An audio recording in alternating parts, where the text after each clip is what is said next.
Hola, hola mis amores, espero que estén muy bien. Mi nombre es Juliana Calle y quiero darte la bienvenida a este canal y a este video. Para el día de hoy vamos a estar hablando acerca de un fenómeno que ocurrió en Medio Oriente al que se le denominó Primavera Árabe, que fueron una serie de protestas.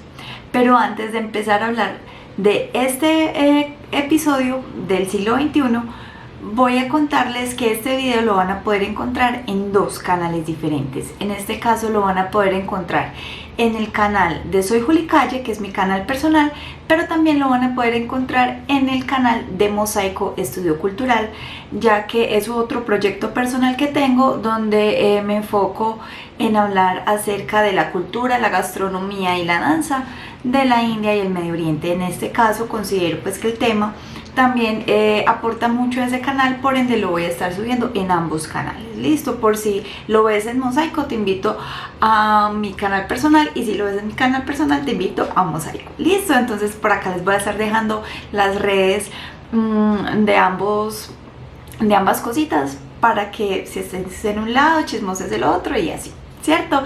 Entonces, sin nada más que agregar, comencemos a hablar de la Primavera Árabe.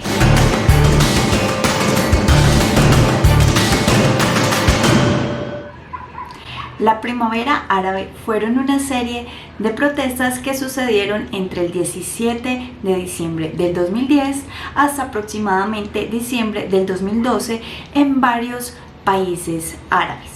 Y esta se conoció internacionalmente y de forma mediática como la Primavera Árabe. ¿A qué debe este concepto?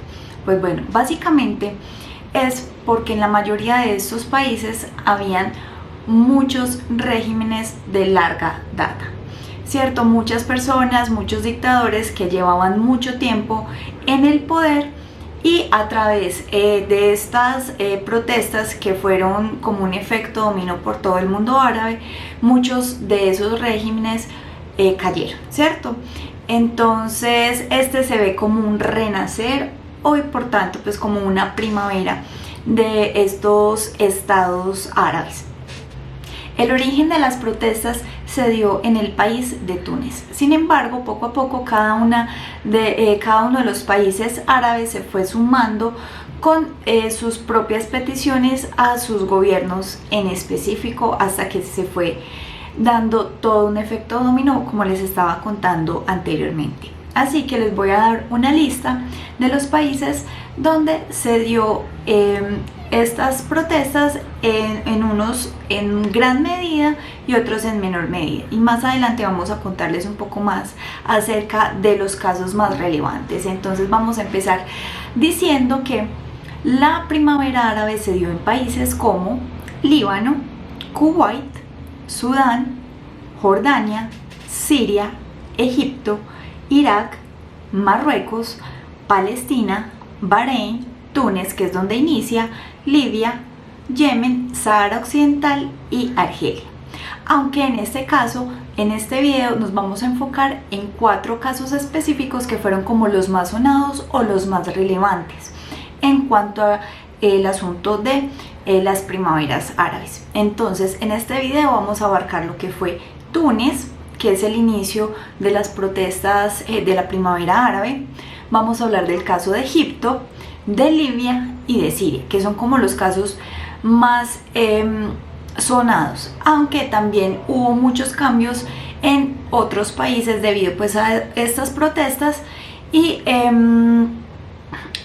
hubo otros donde de pronto no hubo tanto, aunque por ejemplo aquí se me olvidó mencionar que por ejemplo Arabia Saudita también estaba en esta lista, aunque en Arabia Saudita hubo una represión que básicamente la sofocó demasiado rápido, lo que muchos los lleva a pensar que de pronto no hubo. Sí hubo, sino que fue digamos la represión de esta primavera árabe, digámoslo de esta forma, fue muy fácil contenida por parte de del gobierno saudí.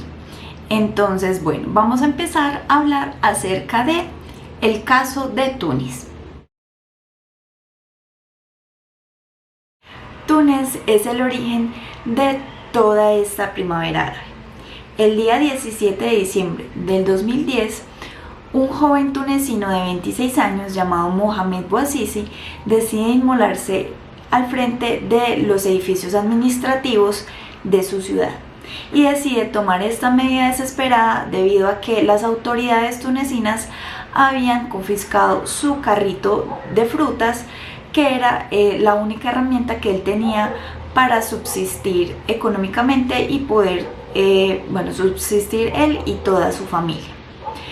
Las autoridades tunecinas alegaron que él no contaba con los permisos para vender frutas en la calle, aunque más adelante, después de todo esta revuelta y después de que el caso se hiciera famoso, inclusive las autoridades empezaron a decir que no necesitaba ningún tipo de permiso especial para ejercer este tipo de actividad económica en las calles de Túnez.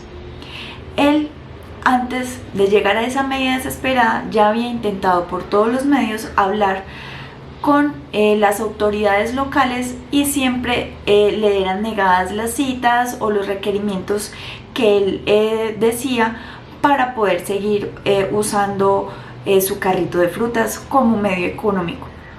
Entonces él como que pedía citas y decían que no podía, que no había agenda, que la persona encargada no estaba disponible, estaban reuniones, hasta que ya la persona llegó en un punto de desespero que decide inmolarse gritando, según los testigos, de qué quieren que viva, qué más quieren que hagan, de qué quiere que viva entonces si no me dejan hacer nada, ya que las posibilidades de empleo para él eran pocas, por no decir nulas. Entonces este evento en particular es lo que hace estallar todos esos deseos de la población tunecina de tener unas mejores condiciones de vida, ya que el desempleo y la corrupción estaban acabando con el país. En ese entonces estaba en el cargo un señor llamado Zein el Abidine Ben Ali, que llevaba en el cargo más de 23 años ejerciendo como presidente de Túnez y tenía ya toda una dictadura bastante férrea. Las personas empiezan entonces a protestar en contra del régimen, en contra de Ben Ali, solicitando mejores condiciones de vida para el pueblo de Túnez y como una especie de justicia por el caso de Mohamed Bouazizi.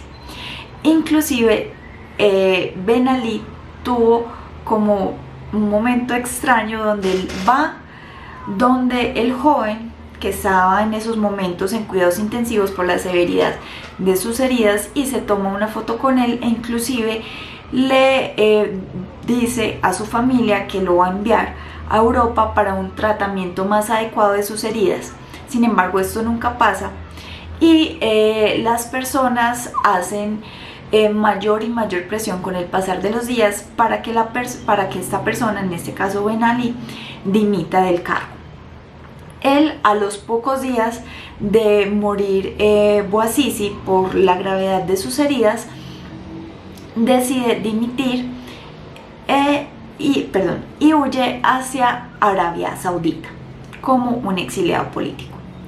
Y en este momento es donde puede hacer como toda una transición hacia un país democrático, el país de Túnez, ¿cierto? Entonces, como pasar de esa dictadura de Ben Ali a ser un país con elecciones libres por primera vez en mucho tiempo y cumplir con los estándares occidentales de lo que sería un país democrático.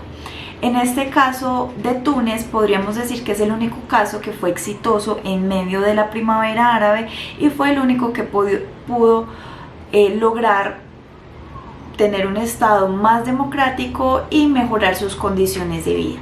En el resto de los casos, o al menos de los tres que vamos a estar hablando, vamos a ver que realmente la historia no terminó tan bien como lo terminó en el caso de Túnez.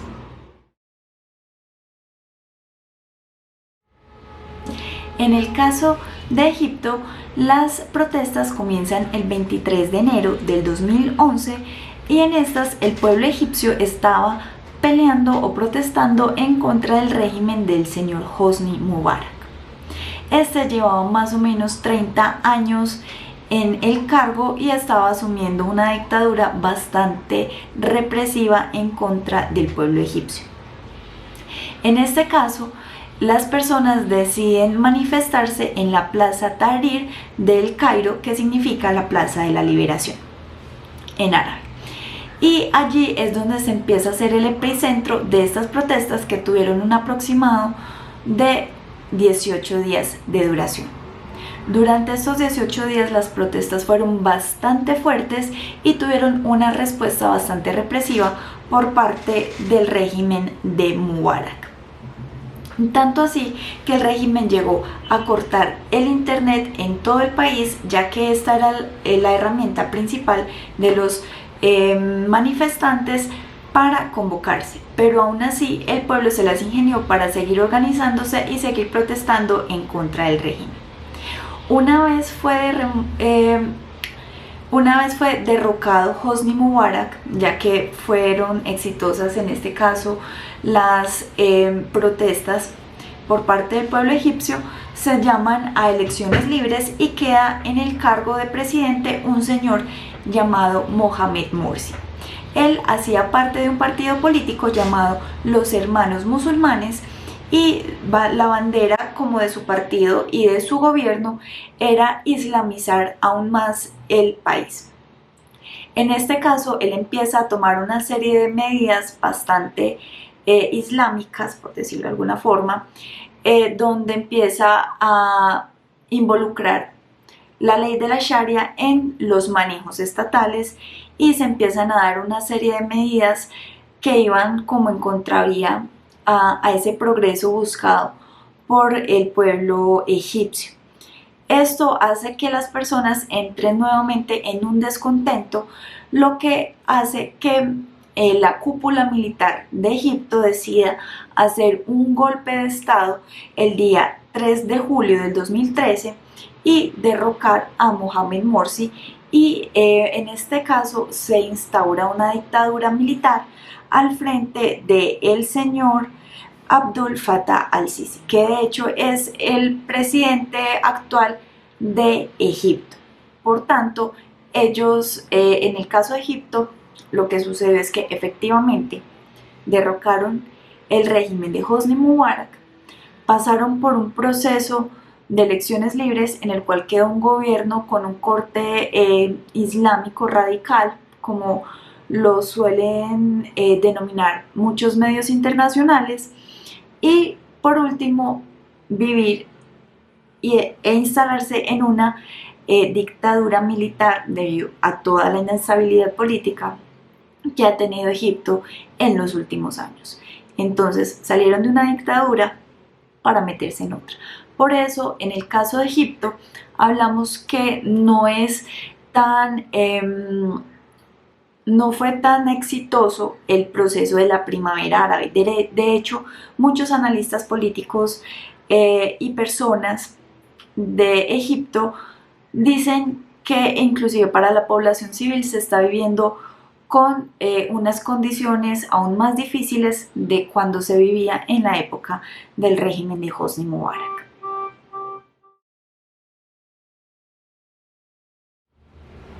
El caso de Libia es uno de los más complejos en este proceso del fenómeno de las primaveras árabes.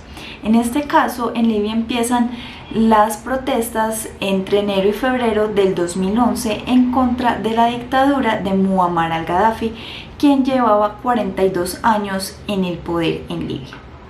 Este personaje era reconocido por ser un dictador muy cruel y por tener muchas posturas bastante polémicas en cuanto a la política exterior libia y al financiamiento de ciertos grupos terroristas. Entonces, bueno, en este caso empiezan las protestas en contra de Muammar Gaddafi y la oposición empieza a crear el Frente de Liberación Libia.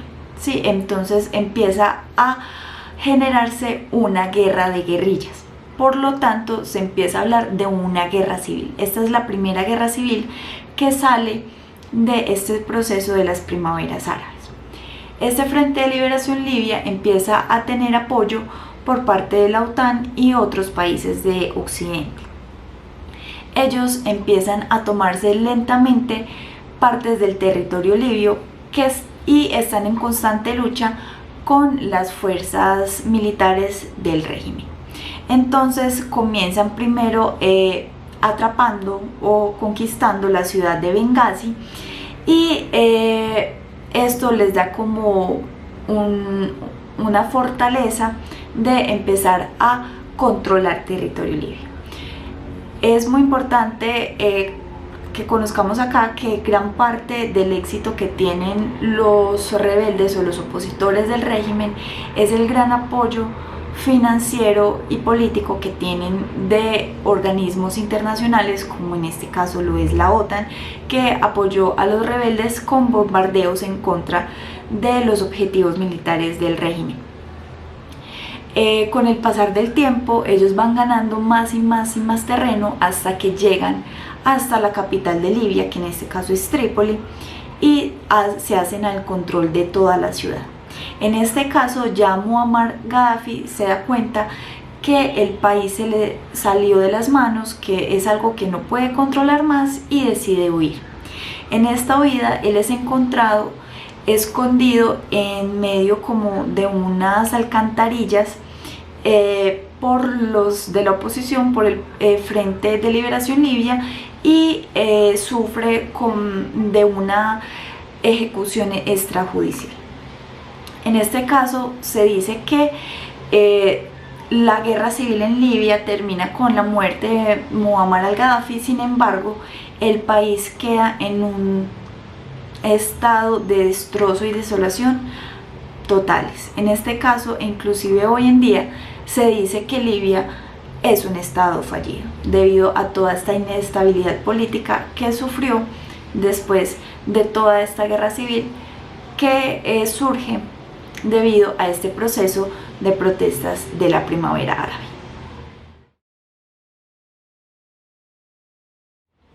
El caso de Siria es el caso más delicado y más oscuro en este proceso de las primaveras árabes.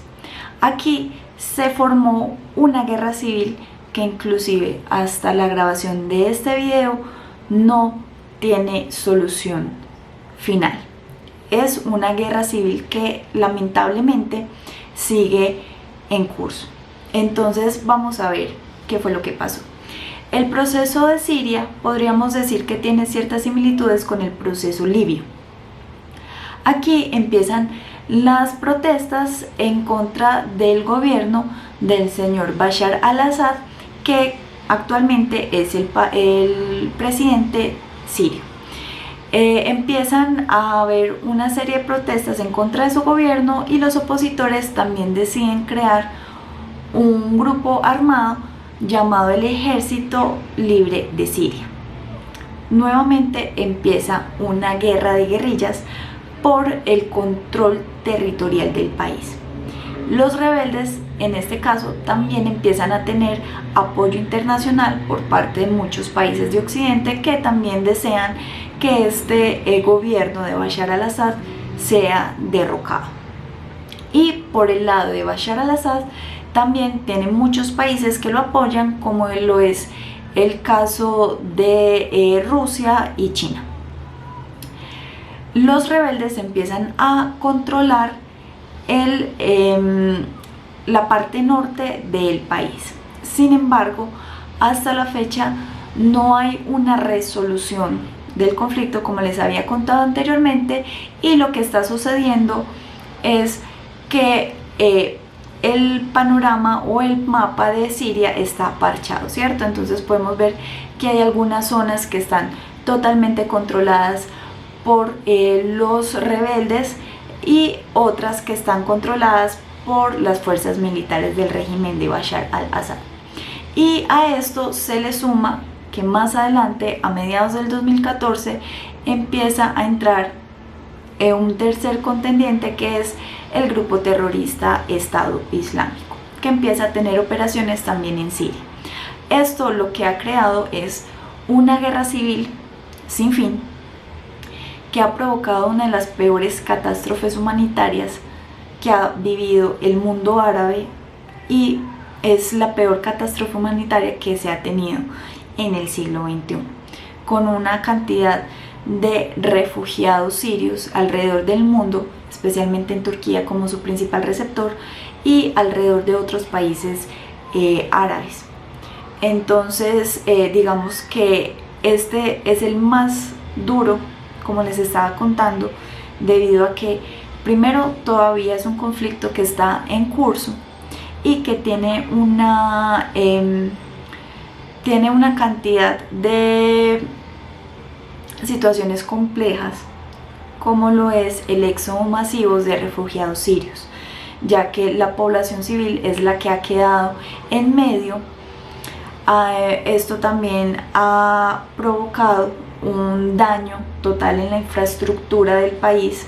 El país está casi ya que inhabitable en muchas de sus zonas, y adicional, que también es una preocupación, no es la más importante, pero sí es una preocupación, y es la cantidad de destrucción de patrimonio histórico que hay en Siria, ya que Siria tiene una gran cantidad de patrimonio histórico debido a su rica historia. Entonces ciudades, por ejemplo, como Damasco y otros sitios que tienen mucha importancia cultural e histórica, han sido totalmente borrados del mapa por la guerra civil siria, que en estos momentos está sucediendo frente a nuestros ojos. Y bueno, básicamente estos eran como los 4 casos más importantes acerca de lo que se llamó o se llama la primavera árabe. Como vemos, solo hay un caso exitoso, que es el caso de Túnez, y el resto de naciones, especialmente Egipto, Libia y Siria, tienen unas condiciones bastante difíciles derivadas como de este proceso. Espero que les haya gustado este video. Si tienen alguna sugerencia de eventos que les gustaría que incluyéramos en eventos del siglo XXI, es súper bienvenida. Y si les gustó el video y les gustó el contenido, los invito a que por favor le den like y se suscriban al canal para más contenido relacionado. Espero verlos en otro video. Recuerden que mi nombre es Juliana Calle y les mando un besote. Chao, chao.